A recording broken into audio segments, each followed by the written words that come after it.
एक प्रश्न बहुत उठाया जाता है कि केवल मुस्लिम ही वक्फ को क्यों दान दे सकता, ऐसा वक्फ बोर्ड में क्यों संशोधन किया गया।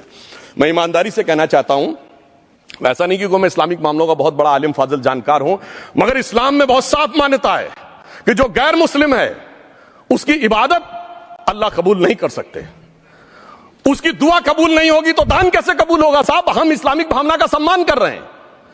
हमारे अल्पसंख्यक मंत्री गए थे तो वो मदीना में एक डेफिनेट लेवल तक जा सकते, उसके आगे नहीं जा सकते।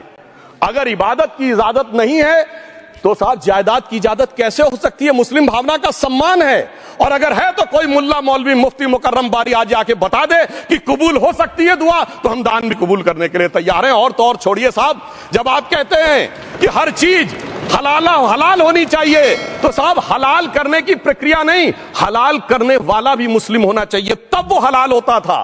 तो मैं पूछना चाहता हूं साहब, काटने के लिए तो हलाल होने के लिए मुस्लिम जरूरी है, और बांटने के लिए बगैर मुस्लिम के भी हलाल होगा, ऐसा तो नहीं हो सकता। तो जो हमारी सरकार ने किया है वो मुस्लिम भावना के सम्मान के लिए किया है। और जहां तक मैं कहना चाहूंगा, हिंदू समाज के बारे में बात करते हैं, हमारे यहां कोई प्रॉब्लम नहीं है।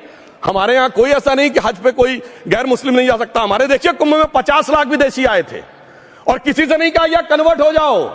इसलिए मैं कहना चाहता हूं, हिंदुइज्म की धारणा और बाकी धारणा का जो तुलना करने का प्रयास करते हैं वो बहुत उचित नहीं है। मगर सभापति महोदय, इस वक्त में कई अद्भुत नजारे दिखाए। इस्लाम में जो काफिर से ज्यादा मुशरिक और शिर्क को बुरा माना गया, नहीं जो भगवान को माने ही नहीं। यहां देखिए वो लेफ्ट के लोग जो कहते हैं धर्म एक अफीम है, वो आज खुदाई खिदमतगार बन के खड़े हो गए। सोचिए कैसा बदलाव आया है। और सर, मुझे एक और चीज नजर आती है। एक पुराना गीत था, वक्त ने किया क्या हसी सितम। तो आज मैं कहना चाहूंगा, वक्त ने किया क्या हसी सितम कि मुस्लिम लीग और शिवसेना मिलके हो गए हम। और मैं कहना चाहता हूं, ये मुस्लिम लीग वो है जिसने सेपरेट इलेक्टोरेट की मांग की थी, और इस शिवसेना के उबाटा के हमारे इस सदन के एक सदस्य हैं।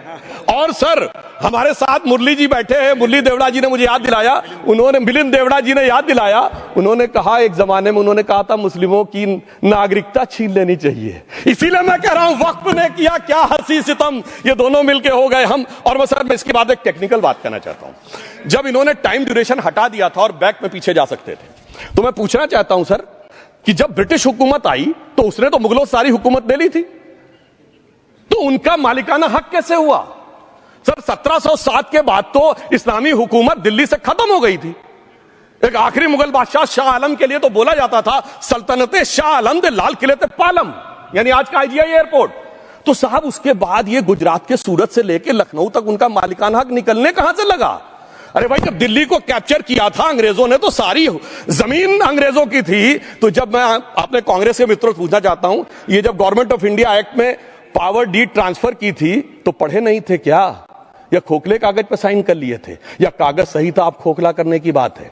मैं पूछना चाहता हूं, जब 250 साल तक वो हुकूमत ही नहीं रही तो उस हुकूमत के फरमान की लेजिटिमेसी कैसे हो सकती है। यह मैं कानून विदों के लिए भी एक फूड फॉर थॉट रखने की बात करता हूं।